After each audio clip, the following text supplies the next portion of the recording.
जादुई शीशा। एक गांव में मोहन नाम का एक युवक रहा करता था। एक दिन मोहन दोपहर के समय जैसे ही अपने घर पर आया कि तभी उसके पिता गुस्से से बोले, तुमसे कितनी बार कहा है मोहन, मेरे सामने मत आया करो। पैदा होते ही तुम अपनी माँ को खा गए। तुम मनहूस हो। इतना बोलकर हीरा लाल गुस्से से पैर पटकता हुआ घर से बाहर चला गया और मोहन उदास होकर अपने घर के बाहर चला गया। वो पेड़ के नीचे बैठा हुआ था कि तभी गांव की राधा उसके पास आकर बैठ गई। ऐसे मुंह लटकाकर काय को बैठे हो? मेरा बात करने का बिल्कुल मन नहीं करता है राधा। मुझे कुछ देर के लिए अकेला छोड़ दो। ये कोई नई बात नहीं है मोहन। राधा, मुझे एक बात बताओ। मेरे इस दुनिया में आते ही मेरी माँ इस संसार से अलविदा कह गई। इसमें मेरी क्या गलती है? तुम्हारी इसमें कोई गलती नहीं है मोहन। तो फिर पिताजी हर समय मुझे ही दोष क्यों देते रहते हैं? तुम नहीं जानती हो राधा, मैंने अपना बचपन सिर्फ बगैर माँ के ही नहीं काटा है, बल्कि बगैर पिता के भी काटा है। मैं जानती हूँ मोहन, तुम्हें अपने पिता से वो प्यार कभी नहीं मिला जिसके तुम हकदार थे। लेकिन तुम चिंता मत करो, ईश्वर पर भरोसा रखो, एक दिन सब सही हो जाएगा। सिर्फ ईश्वर का ही तो भरोसा है राधा। राधा मोहन से कुछ देर बात करके अपने घर चली गई। घर पर उसके पिता जगमोहन गुस्से में राधा से बोले, तुम फिर मोहन से मिलने गई थी? पिताजी, मैं मोहन को अपने भाई की नजर से देखती हूँ। जो भी हो, तुम मुझसे मत मिला करो। सारा गांव मोहन की मनहूसियत के बारे में जानता है। पिताजी, आपको किसी भी इंसान को मनहूस कहने का कोई अधिकार नहीं। अपनी जुबान पर लगाम दो राधा। तुम्हें याद नहीं कि पिछली बार जब मैं मोहन से मिला था तो मेरा एक्सीडेंट हो गया था? पिताजी, वो सिर्फ एक हादसा था। आप उसमें भी मोहन की गलती मानते हैं? ठीक है, अगर तुम ये नहीं मानती तो तुम्हें याद है कि कुछ समय पहले मोहन एक ढाबे पर खाना खाने गया था और अचानक उस ढाबे में आग लग गई और ढाबे वाला बर्बाद हो गया बेचारा। पिताजी, आग रसोइये की गलती की वजह से लगी थी। उस वक्त हवा बहुत तेजी से चल रही थी। हवा के जोर के आगे की चिंगारियां ढाबे पर टंगे कपड़े पर पड़ गई और ढाबे पर आग लग गई। इसमें मोहन की कोई गलती नहीं।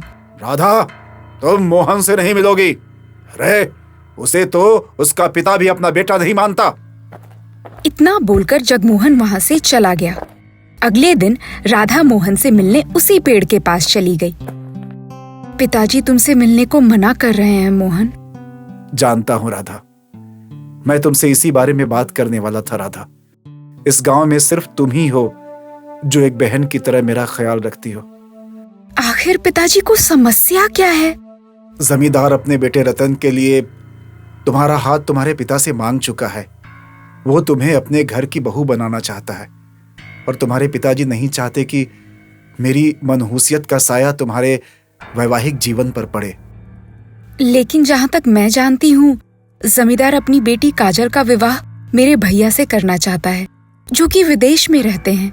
राधा, जमींदार अपनी बेटी काजल का विवाह इसी शर्त पर तुम्हारे भैया से करने के लिए तैयार हुआ है कि उसके बदले में तुम्हारे पिता को तुम्हारा विवाह उसके बेटे रतन से करना होगा। मोहन की बात सुनकर राधा उदास हो गई और उदास मन से अपने घर चली गई। घर पर राधा अपने पिता जगमोहन से बोली, पिताजी, क्या ये सच है कि आपने मेरा विवाह जमींदार के बेटे रतन से तय कर दिया है? हाँ। अपने पिता का आदेश सुनकर राधा रोने लगी और ऐसे ही 10 दिन बीत गए और वो दिन आ गया जब राधा और रतन का विवाह होने वाला था। जमींदार ने सारे गांव को दावत दी थी। मोहन मुंह लटकाए अपने घर के बाहर बैठा था कि तभी गांव का एक व्यक्ति बल्ली मोहन से बोला, अरे क्या बात है मोहन, क्या तुम जमींदार के यहाँ शादी में नहीं चलोगे? नहीं, मेरा मन बिल्कुल नहीं है। हाँ, बिल्कुल सही बात है और तुम्हें जाना भी नहीं चाहिए।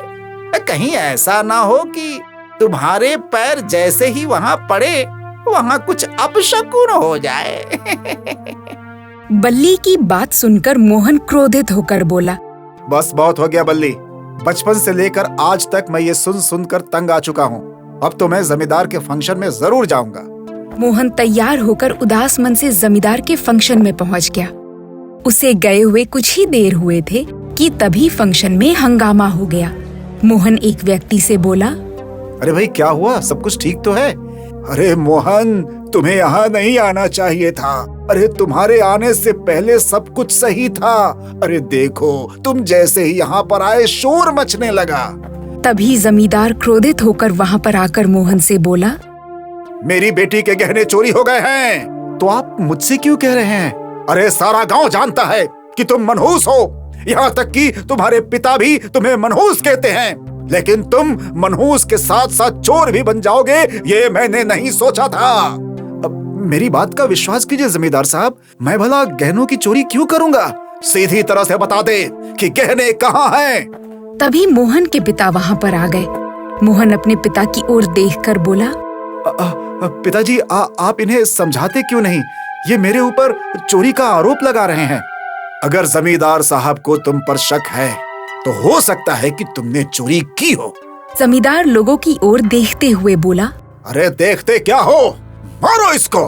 फंक्शन के सभी लोग मोहन को बुरी तरह से पीटने लगे।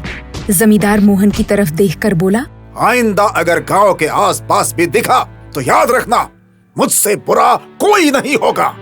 मोहन रोता हुआ गांव से बाहर आ गया और गांव के तालाब के किनारे नीम के पेड़ के नीचे बैठकर अपनी किस्मत पर आंसू बहाने लगा। आखिर मेरी गलती क्या है? पता नहीं ईश्वर मेरे कौन से जन्म की सजा मुझे दे रहे हैं। मोहन रोते रोते कब वहाँ पर सो गया उसे पता ही नहीं चला। अगली सुबह जब मोहन की आंख खुली तो उसके सामने बल्ली खड़ा था। तुम यहाँ पर क्या करने के लिए आए हो बल्ली? मोहन, मुझे तुम्हारे बारे में सोचकर बहुत बुरा लग रहा है। चलो, कोई तो है जिसे बुरा लगा। वैसे यहाँ पर क्यों आए हो? मोहन, जमींदार ने तुम्हारे ऊपर गलत आरोप लगाया है। सच तो ये है कि उसकी बेटी के कोई गहने गायब नहीं हुए हैं, बल्कि वो तो अपनी बेटी का विवाह बगैर दहेज के करना चाहता था और वो कामयाब हो गया। तुम इस बारे में इतना सब कुछ कैसे जानते हो?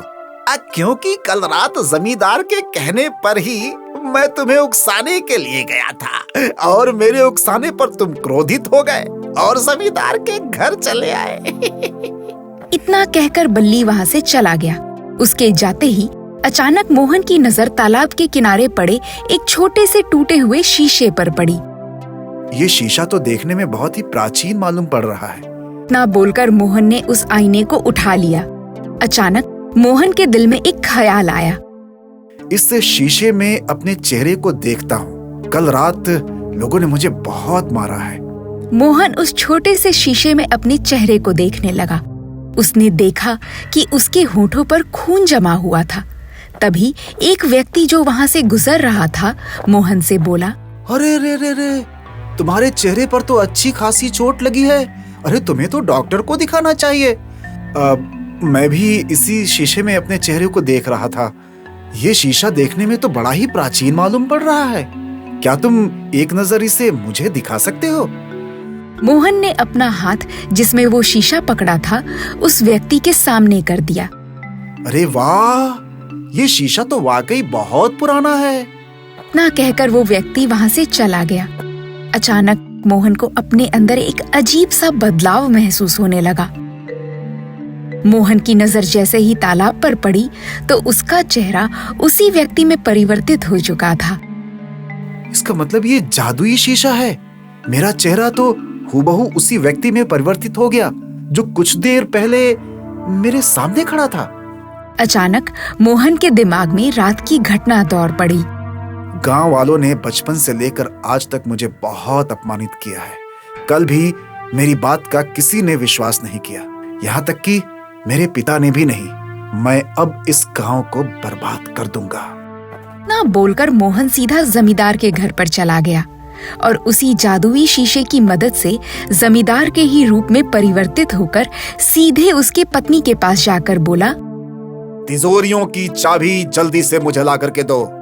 अरे आपको क्या हो गया है? तिजोरी की चाबियां आप अपने तकिए के नीचे रखकर ही सोते हैं। मोहन ने सीधे जमींदार के कमरे में आकर तिजोरी की चाबियां निकाल ली और वहाँ से सारा धन लेकर उड़न छू हो गया। कुछ देर बाद जमींदार जब अपने कमरे में आया तो खुली हुई तिजोरी देखकर वो हंगामा मचाने लगा। अरे मैं तो लुट गया, अरे मैं तो बर्बाद हो गया, मेरी तिजोरी का सारा सोना लेकर कोई उड़नछू हो गया। तभी उसकी पत्नी वहाँ दौड़ते हुए आई। अरे क्या हुआ? अरे देख नहीं रही हो, तिजोरी का सारा धन गायब है। ये कैसी बातें कर रहे हैं? कुछ देर पहले आप ही तो मुझसे तिजोरी की चाबियां पूछ रहे थे।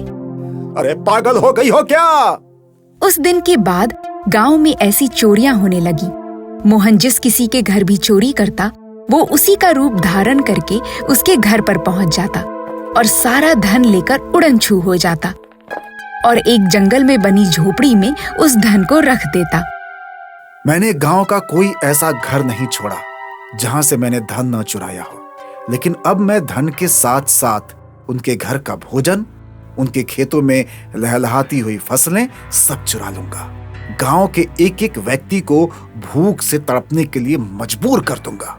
उस दिन के बाद मोहन सबके चेहरे बदलकर सभी के घरों से भोजन उठाकर ले जाता।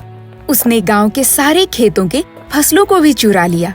गांव में भूखमरी फैल गई, लोग भूख से तड़पने लगे। धीरे धीरे मोहन के पास बहुत सारा धन और अनाज एकत्रित हो गया। अपने गांव के लोगों को तो मैंने भूख से तड़पने के लिए मजबूर कर दिया। अब मैं सारे संसार को मजा चखाऊंगा। अपने अपमान का बदला हर इंसान से लूंगा। तभी मोहन के कानों में एक साधु की आवाज टकराई। लेकिन तुम अपनी अंतरात्मा को क्या जवाब दोगे मोहन? मोहन ने जैसे ही पलटकर देखा तो उसके सामने एक साधु खड़ा हुआ था, जिसके चेहरे पर तेज था।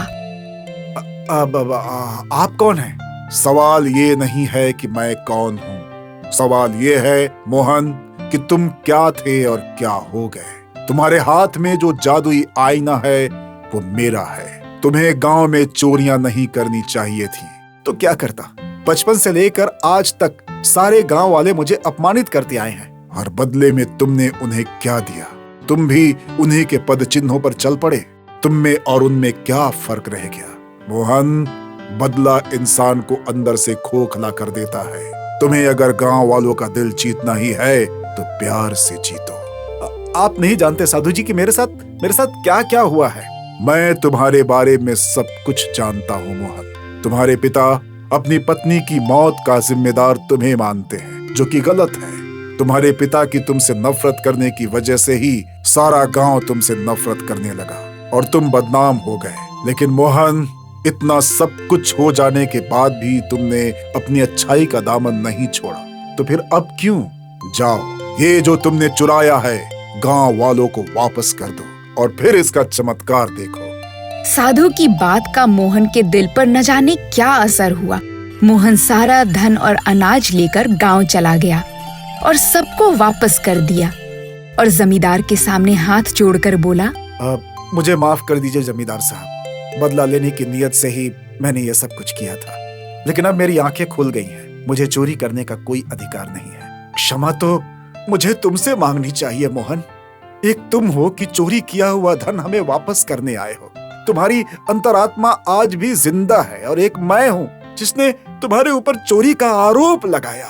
जमींदार और मोहन की बातें मोहन के पिता भी सुन रहे थे। हीरालाल रोते हुए मोहन के पास आकर बोले, मुझे खुशी है मोहन कि तुमने गांव वालों के सारे पैसे वापस कर दिए। मुझे माफ कर दो बेटा। मोहन, इन सब का दोषी मैं हूँ। अब पिताजी, माफी मांगकर आप मुझे शर्मिंदा मत कीजिए। मैं तो बस अपने पिता का प्रेम चाहता हूँ। उस दिन के बाद मोहन के पिता का दिल बदल गया। मोहन एक दिन इस तालाब के किनारे बैठा हुआ था कि तभी वही साधु मोहन के पास आकर बोले, मोहन, तुमने अब तक इस जादुई आईने से लोगों के घरों में चोरियां की। अगर तुम चाहो तो इस आईने से लोगों की मदद भी कर सकते हो। अब वो कैसे साधु महाराज? मोहन, इस संसार में बहुत से ऐसे लोग हैं जो अपने घर पर सालों वापस नहीं आ पाते। तुम उनका रूप धारण करके उनके माता पिता का दुख दर्द बांट सकते हो और भी बहुत से अच्छे कर्म कर सकते हो। मैं आपकी बात समझ गया साधु महाराज। आज से मैं इस आईने से लोगों की भलाई का काम करूंगा। मोहन की बात सुनकर साधु मुस्कुराकर वहाँ से चले गए। मोहन आज भी उस जादुई आईने का इस्तेमाल करता है, मगर अच्छे कामों में। मॉरल: इंसान बुरे कर्म करके चाहे जितना भी धन कमा ले, लेकिन उसकी अंतरात्मा पर हमेशा एक बोझ बना रहता है और उस बोझ को सिर्फ सच्चाई की ताकत ही कम कर सकती है।